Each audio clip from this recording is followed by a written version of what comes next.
हिंदू धर्म में एकादशी का व्रत महत्वपूर्ण स्थान रखता है। प्रत्येक वर्ष में 24 एकादशियां होती हैं। जब अधिक मास या मलमास आता है तब एकादशी की संख्या बढ़कर 26 हो जाती है। आषाढ़ मास की शुक्ल पक्ष की एकादशी को ही देवशयनी एकादशी कहा जाता है। कहीं कहीं इस तिथि को पद्मनाभ एकादशी भी कहते हैं। सूर्य के मिथुन राशि में आने पर ये एकादशी आती है। इसी दिन से चातुर्मास का आरंभ माना जाता है। इस दिन से भगवान श्री हरि विष्णु क्षीरसागर में शयन करते हैं और फिर लगभग 4 माह बाद तुला राशि में सूर्य के जाने पर उन्हें उठाया जाता है। उस दिन को प्रबोधनी देवोत्थनी एकादशी कहा जाता है। इस बीच के अंतराल को ही चातुर्मास कहा गया है। देवशयनी एकादशी को आषाढ़ी एकादशी, पद्मा एकादशी और हरिशयनी एकादशी के नाम से भी जाना जाता है। देवशयनी एकादशी का हिंदू धर्म में विशेष महत्व है। यह एकादशी अपार सिद्धिदायक गुणों से भरी होती है। जानते हैं कि देवशयनी एकादशी का व्रत करने से हर तरह के पाप से मुक्ति मिलती है। आइए जानते हैं कि इस एकादशी का व्रत सबसे पहले किसने किया था। इस अवधि में कोई भी शुभ कार्य जैसे विवाह आदि नहीं किया जाता। मान्यता है कि इस दिन से भगवान श्री हरि विष्णु क्षीरसागर में शयन करते हैं और फिर 4 माह बाद उन्हें उठाया जाता है। उस दिन को देवोत्थानी एकादशी कहा जाता है। इस बीच के अंतराल को ही चातुर्मास कहा गया है। देवशयनी एकादशी व्रत कथा। धर्मराज युधिष्ठिर ने कहा, हे केशव, आषाढ़ शुक्ल एकादशी का क्या नाम है? इस व्रत के करने की विधि क्या है और किस देवता का पूजन किया जाता है? श्री कृष्ण कहने लगे कि हे युधिष्ठिर, जिस कथा को ब्रह्मा जी ने नारद जी से कहा था वही मैं तुमसे कहता हूँ। एक बार देवऋषि नारद जी ने ब्रह्मा जी से इस एकादशी के विषय में जानने की उत्सुकता प्रकट की। तब ब्रह्मा जी ने उन्हें बताया, सतयुग में मांधाता नामक एक चक्रवर्ती सम्राट राज्य करते थे। उनके राज्य में प्रजा बहुत सुखी थी, किंतु भविष्य में क्या हो जाए यह कोई नहीं जानता। अतः वे भी इस बात से अनभिज्ञ थे कि उनके राज्य में शीघ्र ही भयंकर अकाल पड़ने वाला है। उनके राज्य में पूरे 3 वर्ष तक वर्षा न होने के कारण भयंकर अकाल पड़ा। इस अकाल से चारों ओर त्राही त्राही मच गई। धर्म पक्ष के यज्ञ, हवन, पिंडदान, कथा, व्रत आदि में कमी हो गई। जब मुसीबत पड़ी हो तो धार्मिक कार्यों में प्राणी की रुचि कहाँ रह जाती है। प्रजा ने राजा के पास जाकर अपनी वेदना की दुहाई दी।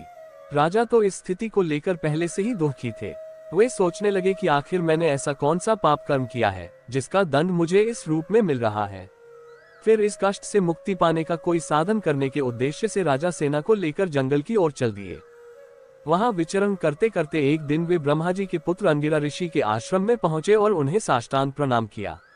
ऋषिवर ने आशीर्वचन उपरांत कुशल क्षेम पूछा। फिर जंगल में विचरने व अपने आश्रम में आने का प्रयोजन जानना चाहा। तब राजा ने हाथ जोड़कर कहा, महात्मन, सभी प्रकार से धर्म का पालन करता हुआ भी मैं अपने राज्य में दुर्भिक्ष का दृश्य देख रहा हूँ। आखिर किस कारण से ऐसा हो रहा है, कृपया इसका समाधान करें। ये सुनकर महर्षि अंगिरा ने कहा, हे राजन, सब युगों से उत्तम ये सतयुग है। इसमें छोटे से पाप का भी बड़ा भयंकर दंड मिलता है। इसमें धर्म अपने चारों चरणों में व्याप्त रहता है। ब्राह्मण के अतिरिक्त किसी अन्य जाति को तप करने का अधिकार नहीं है, जबकि आपके राज्य में एक शूद्र तपस्या कर रहा है। यही कारण है कि आपके राज्य में वर्षा नहीं हो रही है। जब तक वह काल को प्राप्त नहीं होगा तब तक ये दुर्भिक्ष शांत नहीं होगा। दुर्भिक्ष की शांति उसे मारने से ही संभव है। किंतु राजा का हृदय एक निरपराध शूद्र तपस्वी का शमन करने को तैयार नहीं हुआ। उन्होंने कहा, हे देव, मैं उस निरपराध को मार दूं, ये बात मेरा मन स्वीकार नहीं कर रहा है। कृपा करके आप कोई और उपाय बताएं। महर्षि अंगिरा ने बताया, आषाढ़ माह के शुक्ल पक्ष की एकादशी का व्रत करें। इस व्रत के प्रभाव से अवश्य ही वर्षा होगी। राजा अपने राज्य की राजधानी लौट आए और चारों वर्णों सहित पद्मा एकादशी का विधिपूर्वक व्रत किया। व्रत के प्रभाव से उनके राज्य में मूसलधार वर्षा हुई और पूरा राज्य धन धान्य से परिपूर्ण हो गया। ब्रह्म वैवर्त पुराण में देवश्रेणी एकादशी के विशेष महात्म्य का वर्णन किया गया है।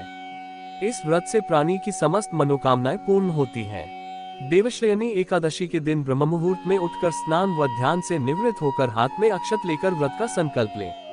इसके बाद एक चौकी पर लाल या पीला कपड़ा बिछाकर भगवान विष्णु की प्रतिमा या तस्वीर स्थापित करें और चारों तरफ गंगाजल से छिड़काव करें। फिर षोडशोपचार विधि से भगवान विष्णु की पूजा करें।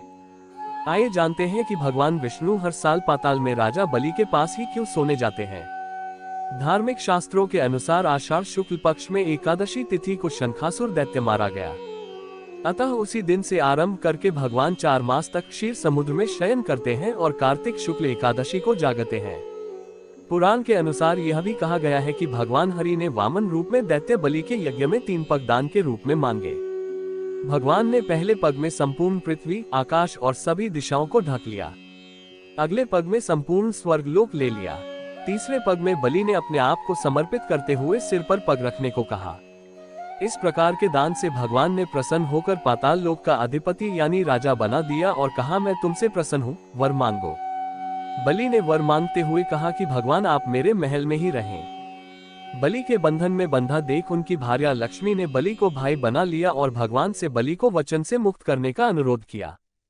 तब इसी दिन से भगवान विष्णु जी द्वारा वर का पालन करते हुए तीनों देवता ब्रह्मा, शिव और विष्णु 4 माह सुतल में पाताल में राजा बलि के द्वार पर निवास करते हैं। विष्णु देवश्रयनी एकादशी से देवउठानी एकादशी तक वहां सोते हैं। शिव जी महाशिवरात्रि तक और ब्रह्मा जी शिवरात्रि से देवश्रयनी एकादशी तक राजा बलि के साथ निवास करते हैं।